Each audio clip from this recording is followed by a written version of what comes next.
Hello, what is going on, guys? HockeyGuy1 here. Welcome to my review of Star Wars Revenge of the Sith. Star Wars Revenge of the Sith is directed by George Lucas and stars Hayden Christensen, Ewan McGregor, Natalie Portman, Samuel Jackson, Ian McDermott, Frank Oz, and Anthony Daniels. So the story is basically about, the Jedi. They're getting more suspicious of the Chancellor, so they kind of have Anakin go spy on him, and then they kind of just try and end the Clone Wars with, a bunch of missions, like Obi-Wan going to trap General Grievous, and then Yoda trying to save the Wookiees, basically, and it has Anakin being seduced to the dark side over time, and then eventually end up turning to the dark side, and basically Obi-Wan has to, try and fight down the Emperor and Anakin, because they're two Sith Lords now, and a lot of other Jedi are killed, so they have to try and stop them from, pretty much taking over the whole galaxy, kind of. The story and structure is kind of decent, to be honest. I mean, and it doesn't really pick up until Order 66, so there isn't really much to it before then. But after Order 66, it's a lot more consistent and fleshed out. You can definitely tell that was the part that George Lucas wanted to be in the movie, and what he kind of had in mind to begin with.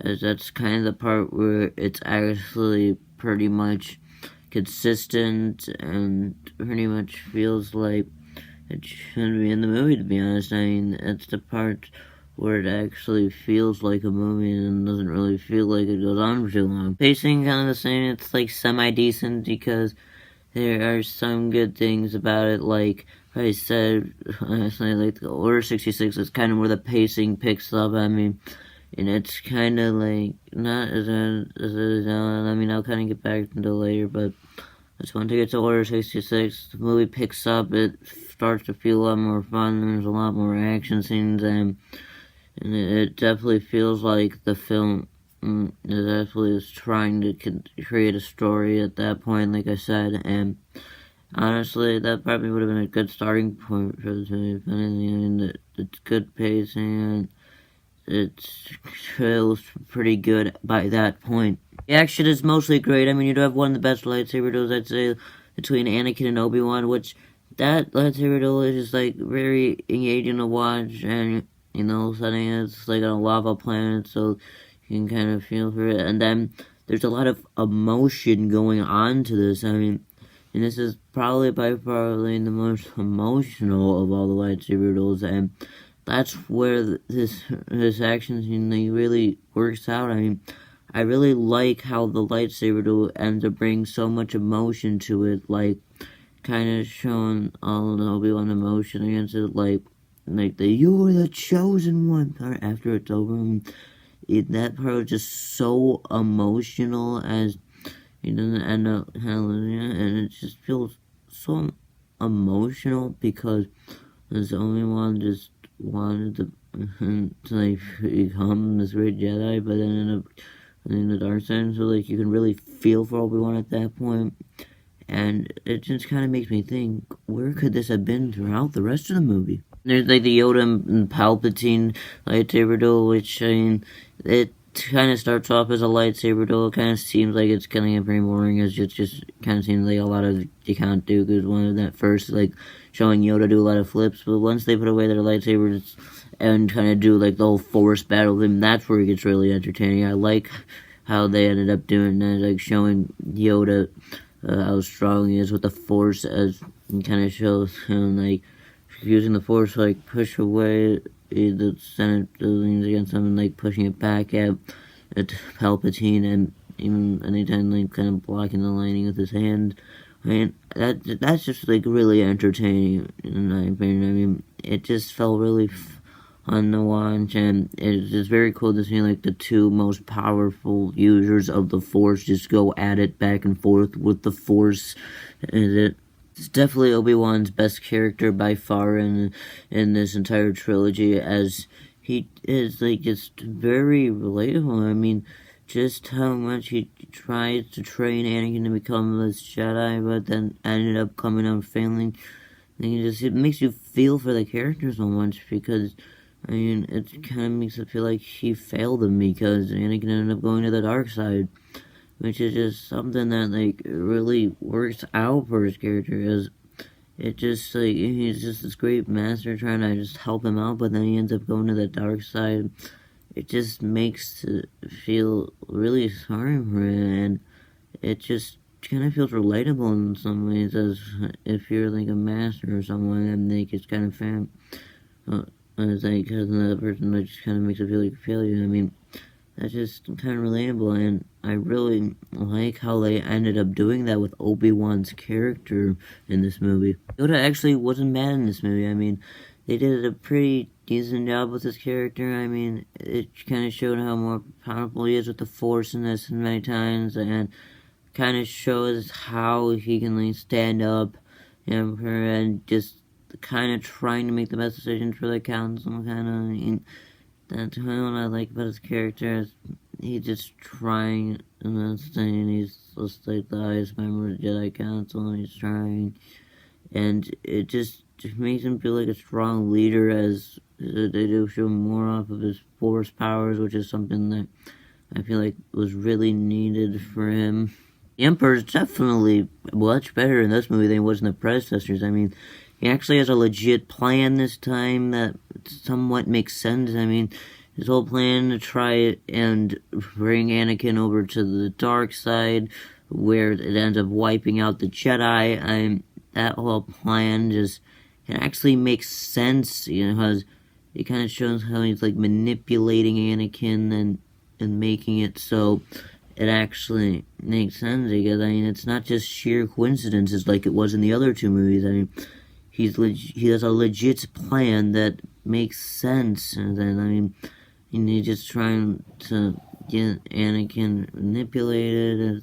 Each time he's kind of like asking him to become a Jedi Master, which he kind of knew that the Council wouldn't grant him, which he knew that Anakin wouldn't want to turn over to the dark side probably by that point, and just kind of manipulating him to save Padme because of the dream that he had about her, and it just makes him a pretty intimidating villain, and it's just he's so much better done in this movie because of his plan in it. Acting was actually pretty good. I mean, Ewan McGregor still does a great job as Obi-Wan, as he still does really feel like the character. I mean, and just how well he delivers his lines is what makes hearing more from him, to be honest. And then there's Ian McDermott, even, who did a pretty good job, as each time he kind of delivers a line, he does feel intimidating, and then, of course, like, his laugh, that's pretty intimidating as well. And then Samuel Jackson, Frank Oz, they both did great in their respective roles. Like, Frank Oz pretty much always does good as Yoda, and so he's not really any different. Then there's Samuel Jackson, of course, and like, I don't really know a role that he did bad in, and this movie's no exception. He did a pretty good job with this window for at least what he's given.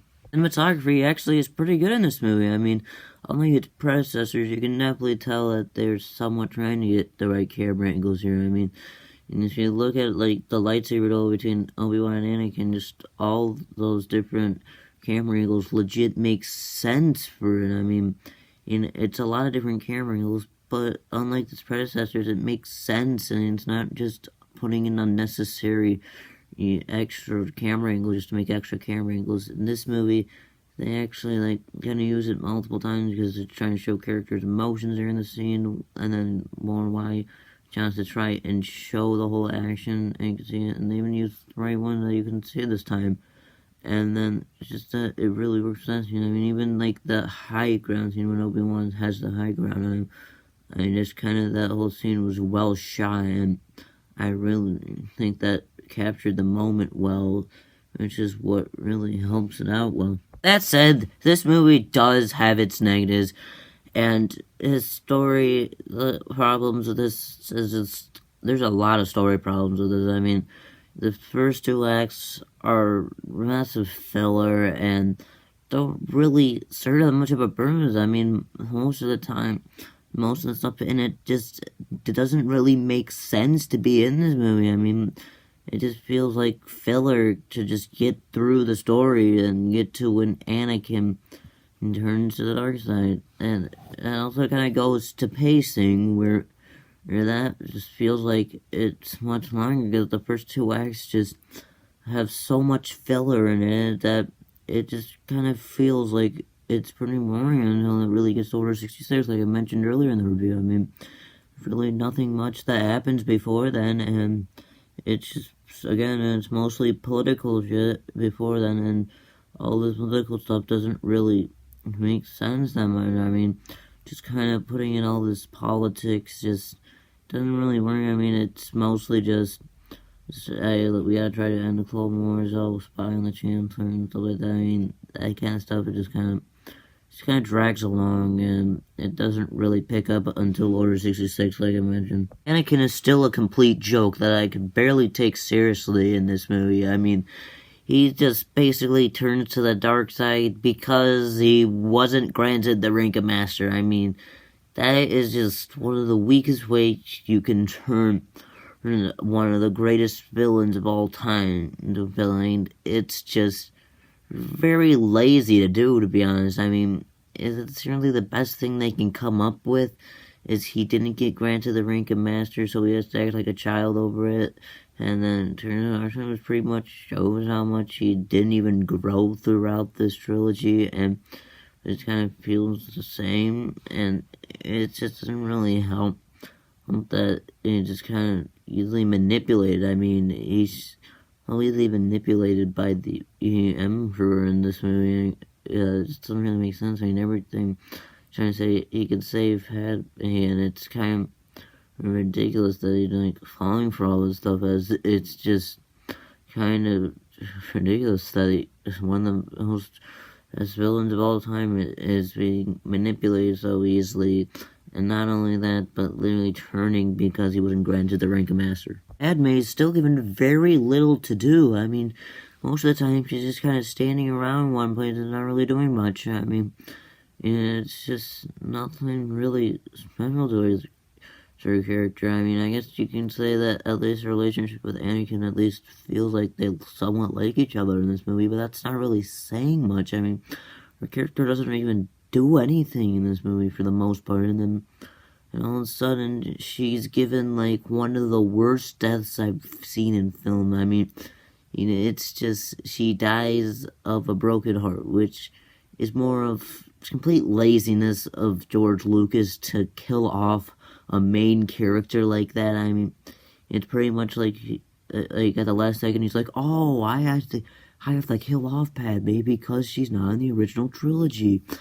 Let's just do, okay, broken heart. I mean, it's just ridiculously lazy writing right there, as it could have come up with, like, pretty much anything else other than that to have her died, to be honest. Dialogue, I could give it's improved, but it honestly still kind of sucks. I mean, there are many lines in this movie that just do not really work very well. I mean, and there is a line where Anakin's like, from my point of view, the Jedi are evil. It just doesn't make me take him seriously. And then there are a bunch of other lines said in this movie that don't really work for the scene. I mean, Obi-Wan even has a few bad lines, like so uncivilized, and even hello there, which are just really good for memes. I mean, those feel out of place, but not really good for memes.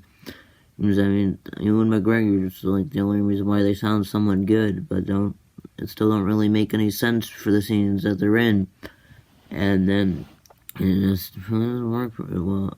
I mean, there's like flying in for droids that really, again, it's a line that doesn't really make sense, but Ewan McGregor's delivery just makes it look better.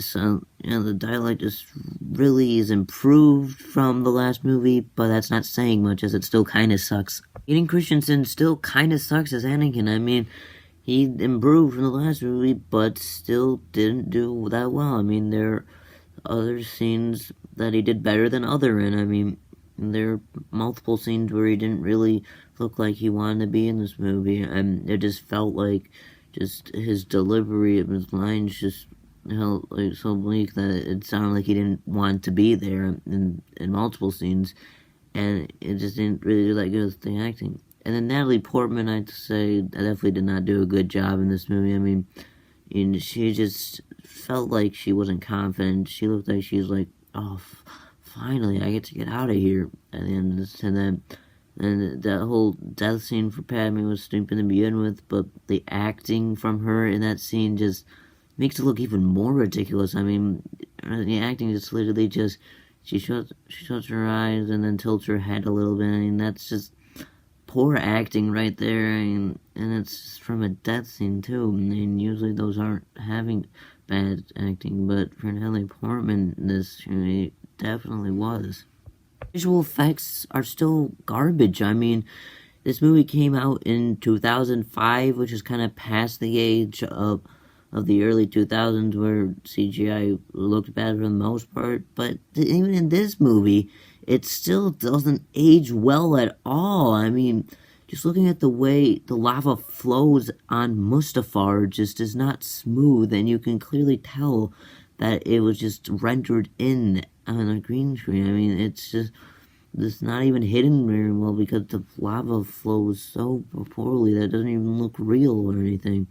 And not to mention, they completely CGI'd like that Darth Vader suit at the end, which kind of looks ridiculous in CGI, and you can clearly see how it's CGI as it looks completely different, and not only that, it just doesn't even look that real, to be honest. I mean, it's just really bad that they ended up doing that, and even in so many scenes, like General Grievous, when he's on screen, doesn't really look that good, doesn't really move that efficiently than all the battle droids, and once again, completely overused. It's nearly every scene there's showing CGI and it's completely overused, as it doesn't really look good for it. It doesn't make sense for some of the scenes. It just looks completely atrocious in multiple scenes even. Overall, Star Wars Revenge of the Sith might be better than its two predecessors. It doesn't really change the fact that it still is very mediocre in my opinion. So I'm gonna give Star Wars Revenge of the Sith a 5 out of 10. That was my review of Star Wars Revenge of the Sith. What are your thoughts on Star Wars Revenge of the Sith? Tell me in the comments below. I'd like to thank you guys for watching, and I'll see you next time. Bye.